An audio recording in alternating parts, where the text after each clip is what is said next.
ოცნება მომწევ თუ კი ქუჩას გადაკეტავთო, დაგაპატიმრებთო. დედა ჩემს მეტი არ დაუპატიმრებია ვინმე. პენსიონერების აპატიმრებაცაა.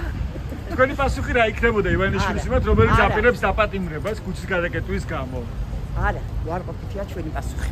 მე უკვე დავბერდი პოლიტიკისთვის, თორე ისე რევოლუციონერი ვარ და 1999 წლიდან.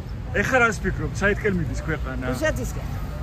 რატო ფიქრობთ ასე, რომ რუსეთისკენ მიდიო? რა გაფიქრებინებთ ამას? რომ ასრულებთ ევროპას, ევროპულ ღირებულებებს. რატო დაგიდა რომ ხელისუფლება შეინარჩუნოს და კურსი არ შეიცვალოს მისი კურსი. ხალხი შეაშინოს. შეშინდება ამით ხალხი? რა ვიცი, მე არ მეშინია და სხვისი არ ვიცი. გამოსავალი რა არის? გამოსავალი მინდა მოვითხოვოთ არჩევნები და არჩევნები ჩატარდეს ნორმალურად. პირადად მე ამ მთავრობას რა ხერხებით უნდა იბრძოლო ვეღარ ვხვდები. მაგრამ ბრძოლა მაინც საჭიროა.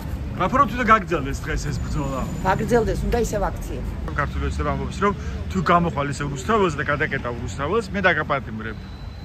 ეს ხალხის ადგილია და ხალხის საკუთრებაა და არა ერთეულების და ხალხი თუ ესე იგი აზრი ვერ ისაქნა ვერ შეთანხმდა თავრობასთან, ხო?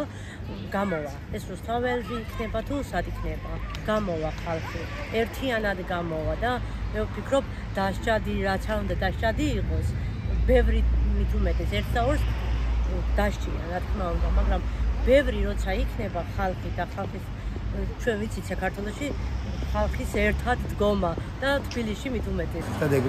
ეგეთი მეთოდები ჰქონდა საბჭოთა კავშირს ხელოვან სპორტსმენს და განსხვავებულად მოაზროვნე ადამიანებს ეზღუდავდა სიტყვა. ეხლა ნენე რა ჩვენ ხალხს როგორ იცი ნეიტრალიტეტი მერე ტელევიზიებს ჩაახშობენ და იქნება ერთპარტიული ტელევიზია და ვიცხოვრებ როგორ იცი აი დიახ შედობას ვიცავ ჩრდილოეთ კორეაში ვარ ყველაფერი წესრიგია აი ჩვენ გავწყინდი ჩვენ გავძლიერით და მივდივართ წინ ანუ ეს პროტესტი და საპროტესტო აქციები ხელს უშლის ბიზნესმენიშვილს რომ გადავიდეს ქვეყანა რუსულ ორბიტაზე კრიტიკული აზროვნება რა თქმა უნდა ნებისმიერ ხელისუფალს ხელს უშლის და ჩვენს ქვეყანაში ჩვენ და საბედნიეროდ ჩვენი მომავალი თაობა ახალგაზრდები ზუსტად კრიტიკულად აზროვნებენ და თუ ადამიანი კრიტიკულად ვერ აზროვნებს ის ქვეყანა ვერასოდეს ვერ განვითარდება და ამ კრიტიკული აზროვნების ჩახშობა უნდა ჩვენ არ გვიყვას სიმართლის ხმამაღლა ლაპარაკი და გამოსავალისა და გამოსავალი არის ერთად დაჟდომითა საუბარში ხო ყველა საუბარს თავიდანვანებოთ თქვენ კი არ გველაპარაკებით ჩვენ პროტესტ ახშობთ და განსხვავებული აზრის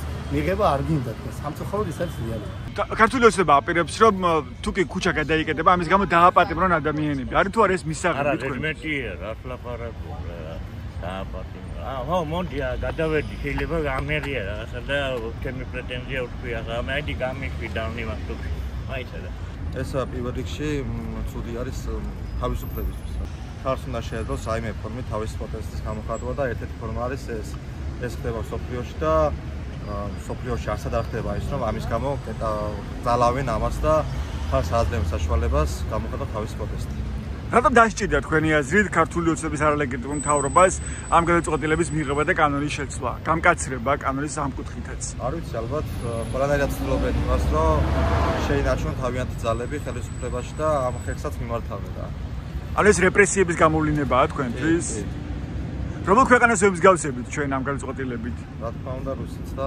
საბჭოთა კავშირს ჩემს აქციები უნდა გაგრძელდეს მაინც და ოღონდ ისე უნდა გაგრძელდეს რომ საბოლოოდ აზრი ქონდეს ამ ყველაფერს აქციები კი არის მაგრამ არა ისეთი სიმძლავრე რომ რაღაც შეიცვალოს და არის საჭირო უფრო მეტი მასის გამოსვლა და მეტი პროტესტი ჩაკეტილი აქციები ვერ დადის ხალხი და გზის გადაკეთვა დანაშაულია მე ასე ვფიქრობ ევროპის ქვეყნებში ეს მისაღებია ფიქრობთ რომ ის ევროპაში არბევენ ცემენტ ეტავენ ან როგორ არბევენ გზის გადაკეთვის გამო როგორ არაგაც არ არსებობს ისეთი რა არბავია საფრანგეთში ინგლისში ეს დეზინფორმაცია და რუსული პროპაგანდა რუსული მოდელი დავამკვიდროთ ჯობია რუსთაველზე და თავრობის სასახლის წინ იყოს ხომ შეიძლება პროტესტი მოხდეს მაგალითად ზღვის პირზე იგებ კი ბატონო დადგენდა იყო თუ მექნება აზრის გამოხატვის უფლება, ესე იგი უფლებაა შეზღუდული, მე ქუჩაში ვიტყვი რამეს თუ სადმე სადარბაზოსთან, ხო, ეს მიზღუდავ, ესე იგი ჩემს თავისუფლების სიტყვა. მოსახლეობა სჭირდება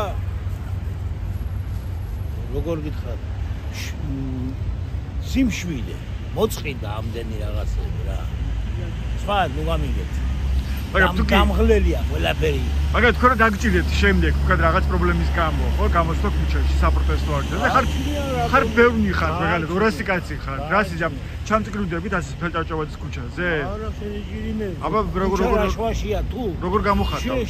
შენ თუ გჭირდება რაღაცის გამოხატვა, არის სპეციალური ადგილები და იქ უნდა მოიყავო. ხალხმა და იქიდან ა რომელი ადგილია თქვენ ასე ბათ? ადგილების მეტი რა არის, სავალდებულო კი არა, ქუჩა გადაიკეთეს. არჩევანი გვიწევს ჩრდილოეთ რუსეთი, ჩრდილოეთი მავნებები თუ აქეთ ერთიანი ევროკავშირი, რომელსაც თითქმის საუკუნეზე მეტი აქვს ერთიანობა და ერთი ფაქტი არ ფიქსირდება, სადაც ომი მიმდინარეობდა. ერთი ფაქტი შეგიძლიათ თქვენ თვითონ დაგუგლოთ, ინტერნეტში მოიპოვოთ ეს ინფორმაცია, სახელმწიფოებრივი აზროვნება მთავარი და სახელმწიფოებრივად თუ ვიაზროვნებთ, ნიშნულობა არის, ვინ ამომრჩეველი, რომელი ამომრჩეველი მისმეს ეხლა და განსაკუთრებულად მინდა მომისმინოს ქართული ოცნების ამომრჩეველმა. მე გესაუბრებით სახელმწიფოებრივი აზროვნებით და სახელმწიფოებრივი აზროვნებიდან გამომდინარე ჩვენი ქვეყანა უკან მიდის, რა თქმა უნდა, გლობალურად პრობლემები ძალიან დიდია და გლობალური ომის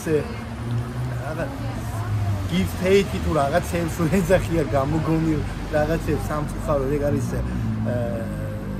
ადამიანის გონებრივი ინდივიდუალური აზროვნების ჩახშობა და აი როგორ მუშაობენ ეს პროპაგანდა მუშაობს ძალიან მარტივად რა მუშაობენ მიმართულებით რომ აი თითქოს და მშვიდობას იცავს ხელისუფლება თითქოს და ეროვნულად აზროვნებს თითქოს და აი წინ წამოწია ადამიანის ცნობებზე მუშაობენ ძალიან მარტივად და წინ წამოწია თითქოს და ეროვნული ღირებულებები და დამისახელეთ 13 წლის განმავლობაში ერთი ეროვნული საქმე პატრიოტული საქმე დიდი ხანია უკვე მამული ენასარწმუნება რო არის საფიშა მაგას ვითხოვ მერიაში ჰქონდა განცხადება და ეგ არ აღგენენ ბოლო 10 წლის განმავლობაში 200,000 მოსახლე გავხდით ბათუმში და თქვენ გჯერათ რომ ეს 100,000 ზრდა არის ქართველი ადამიანების არა უცხოელები ყიდულობენ უცხოელები იწყებენ ბიზნესს ძირითადად რუსები ასევე თურქები და სამწუხაროდ ეს ქვეყანა სამიდის იქეთ რომ ჩვენი შვილები რო გაიზრდებიან ვეტყვიან რომ მშობლებო თქვენ რას აკეთებთ და გვიყავით ჩუმად